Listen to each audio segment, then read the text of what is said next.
In a world divided by different cultures, ideas, and classes, some individuals throughout history stand out by proposing supposed solutions to failures, or problems within the system. One of these characters bears the name of Karl Heinrich Marx, German, born in Trier in the Kingdom of Prussia, May 5, 1818. Karl Marx was a philosopher, economist, political theorist, historian, sociologist, and journalist. The eldest among 9 siblings, Marx hailed from a family with diverse cultural influences. His father, Heinrich, a prosperous lawyer, embraced Enlightenment ideals, particularly those espoused by Kant and Voltaire, and actively participated in movements advocating for constitutional reforms in Prussia. Karl's mother, formerly Henrietta Pressburg from Holland, shared his father's Jewish heritage. However, about a year before Karl's birth, Heinrich, likely due to professional considerations, underwent baptism into the evangelical established church. At the age of 6, Karl himself was baptized. While growing up, Karl's worldview was shaped not only by the rational and sometimes radical social doctrines of the Enlightenment, but also by the experiences of prejudice and discrimination rooted in his Jewish background. These early encounters likely spurred his questioning of religion's role in society and fueled his aspirations for societal transformation.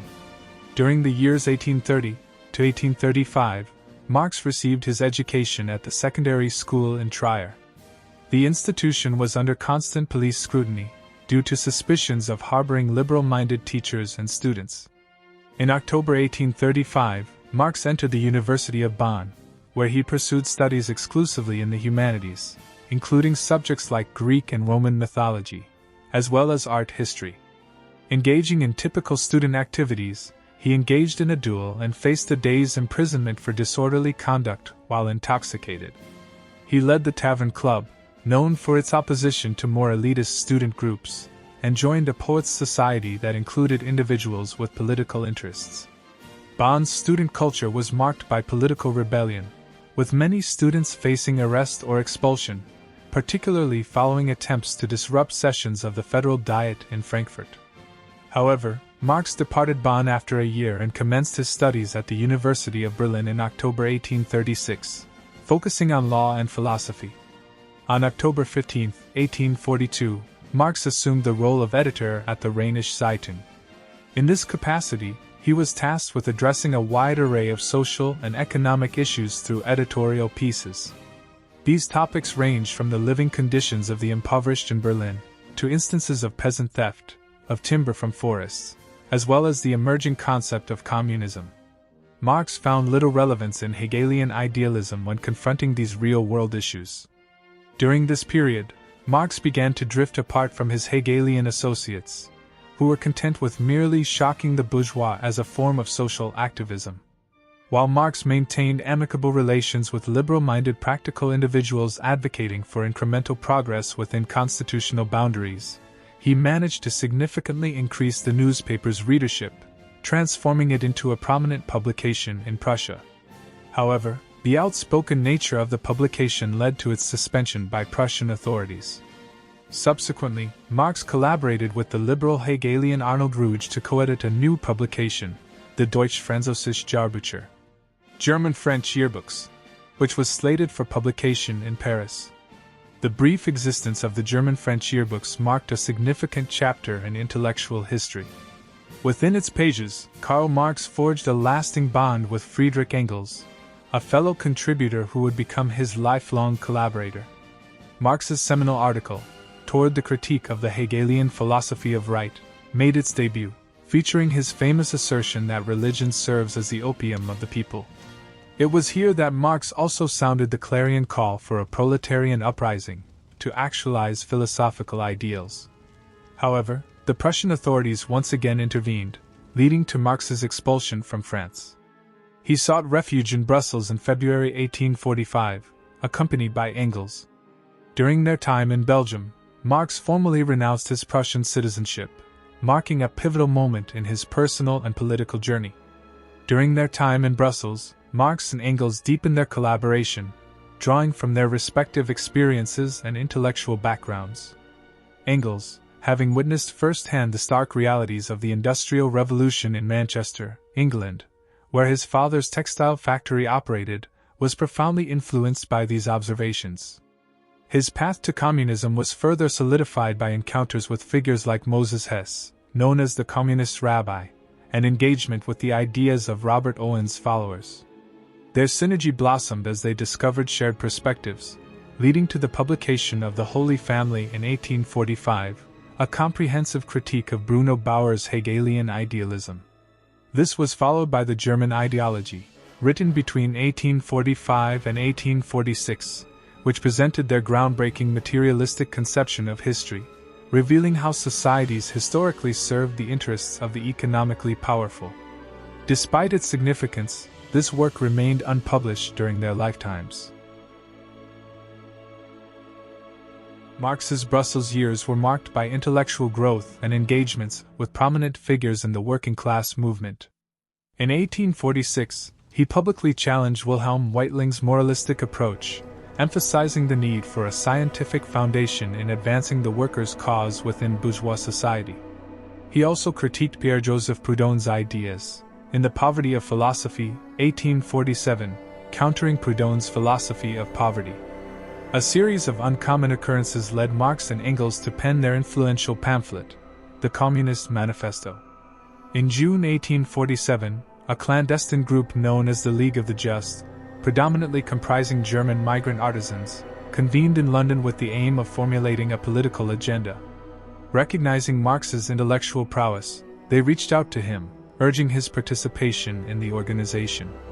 Overcoming initial hesitations, Marx, along with Engels, joined the League, prompting its transformation into the Communist League and the adoption of a democratic framework. Charged with the responsibility of drafting their program, Marx and Engels dedicated themselves to the task from mid-December 1847 to late January 1848. As tensions rose within the London communist circles, Marx faced pressure to deliver the manuscript promptly. Upon its submission, the League swiftly embraced it as their manifesto. The document articulated the view that history, until then, had been driven by class conflicts, encapsulating the materialist conception of history outlined in the German ideology. It boldly proclaimed the imminent triumph of the proletariat, heralding the end of class-based societies. Additionally, it criticized prevailing forms of socialism rooted in abstract philosophical constructs like alienation, while rejecting small-scale communal experiments as hindrances to the class struggle, branding them as reactionary sects. In the early months of 1848, a wave of revolution swept across Europe, igniting uprisings in France, Italy, and Austria. Marx found himself summoned to Paris by a member of the provisional government, narrowly escaping expulsion from Belgium. With unrest escalating in Austria and Germany, Marx returned to the Rhineland. In Cologne, he advocated for a strategy of collaboration between the working class and the democratic bourgeoisie. This led him to oppose the nomination of independent workers' candidates for the Frankfurt Assembly, and vehemently argue against the calls for a proletarian revolution championed by the leaders of the Workers' Union. Agreeing with Engels that the Communist Manifesto should be set aside and the Communist League dissolved, Marx championed his stance through the pages of the newly established Neue Rheinische Zeitung in June 1849. He advocated for constitutional democracy and advocated for conflict with Russia. In the absence of Andreas Gottschalk, a more revolutionary figure in the Workers' Union who was arrested, Marx assumed leadership and orchestrated the inaugural Rhineland Democratic Congress in August 1848. When the Prussian king dissolved the Prussian Assembly in Berlin, Marx called for support, urging arms and manpower to aid the resistance. However, bourgeois liberals withdrew their backing for Marx's newspaper, leading to his indictment on multiple charges, including incitement to withhold taxes. In his trial, Marx defended himself by asserting that the Crown was unlawfully suppressing revolutionary movements. Remarkably, he was unanimously acquitted by the jury, who expressed gratitude for his efforts. Nonetheless, amidst the final desperate clashes in Dresden and Baden, Marx was ordered into exile as a foreigner on May 16, 1849. The printing of his newspaper's last edition in red caused a significant stir.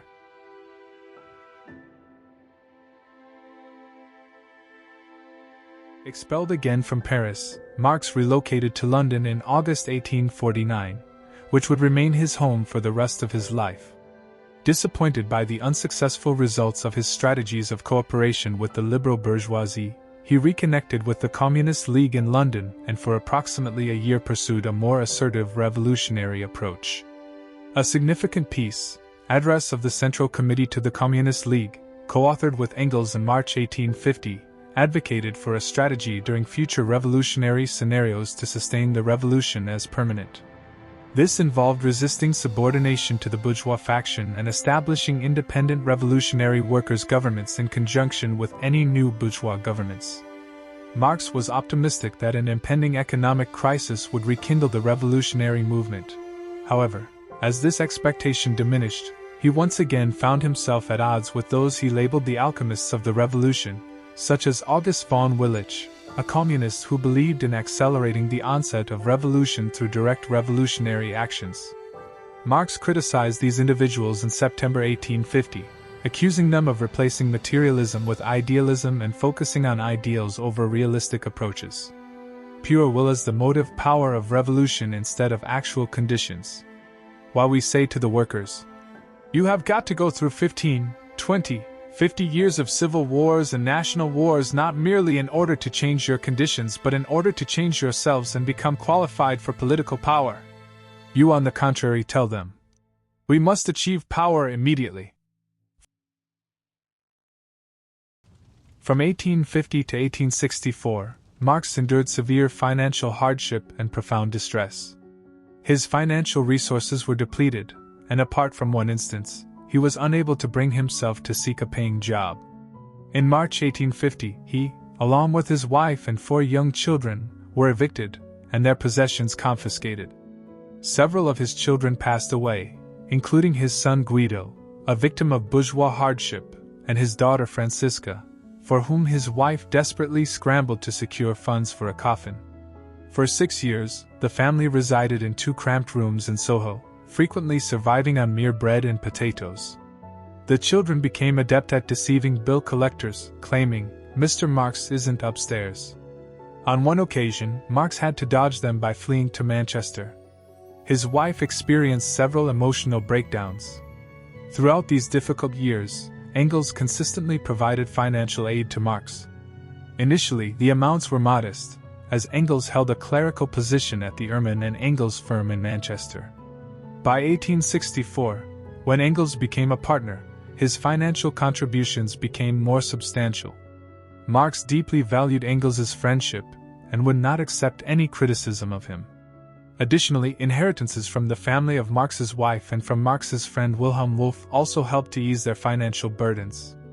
In 1859, Marx released his first economic theory book, titled Zur Kritik der politischen Ökonomie, a contribution to the critique of political economy.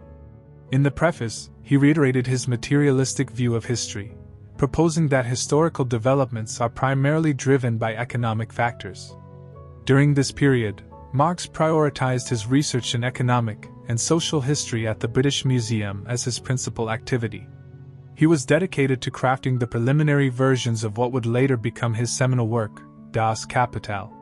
Some of these preliminary writings, such as the outlines and theories of surplus value, hold significant value themselves and were posthumously published.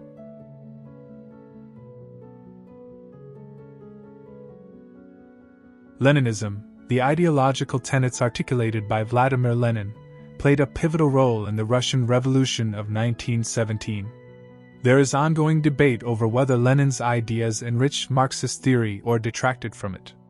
Nonetheless, the impact of Leninism on the evolution of communism in the Soviet Union and beyond is undeniably significant. In the Communist Manifesto of 1848, Karl Marx and Friedrich Engels portrayed communists as the foremost and determined part of the working-class movements in each country, driving progress and influencing others. This idea was central to Leninist ideology. Lenin viewed the Communist Party as a group of highly dedicated intellectuals who understood history and society through a Marxist lens. Committed to dismantling capitalism and establishing socialism, they were prepared to use any means necessary, including violence and revolution, to seize political power. Lenin's focus on action by a select, committed group was influenced by the need for both efficiency and secrecy in the revolutionary process, reflecting his authoritarian approach to politics.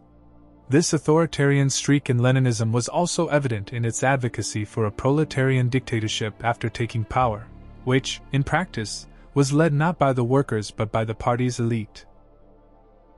At the heart of Leninist authoritarianism lay a deep skepticism towards spontaneity, underpinned by the belief that leaving historical events to unfold on their own would not necessarily result in the emergence of a socialist society.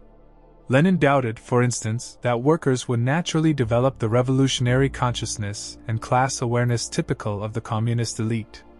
He feared instead that workers might settle for incremental improvements in their living and working conditions achieved through union activities. This perspective marks a departure from traditional Marxism, which held that material conditions alone would eventually lead workers to recognize the necessity of revolution. For Lenin, the role of the communist elite, or the workers' vanguard, was crucial, not merely as a facilitator of inevitable changes, but as an essential component in steering events towards socialism. In practice, Leninism's unrelenting pursuit of a socialist society led to the establishment of a totalitarian regime in the Soviet Union. Faced with Russia's undeveloped conditions, which were not conducive to a natural progression towards socialism, the Bolsheviks, once in power, sought to enforce socialism through legislation and exercise draconian control to suppress any opposition. Consequently, the Communist Party tightly regulated every facet of Soviet political, economic, cultural, and intellectual life, leaving no room for dissent. This approach led to the emergence of a new autocracy dominated by party officials and bureaucrats. Originally, Marxism and Leninism had posited that the state, an instrument of class domination, would wither away post-revolution as class conflicts resolved. Instead, communist governance in the Soviet Union greatly expanded the state's power. The regime readily employed terror, overlooked humanitarian and individual rights, and the imposition of a class perspective on all intellectual and moral matters led to the relativization of truth, ethics, and justice standards. Thus, Leninism effectively established the first modern totalitarian state.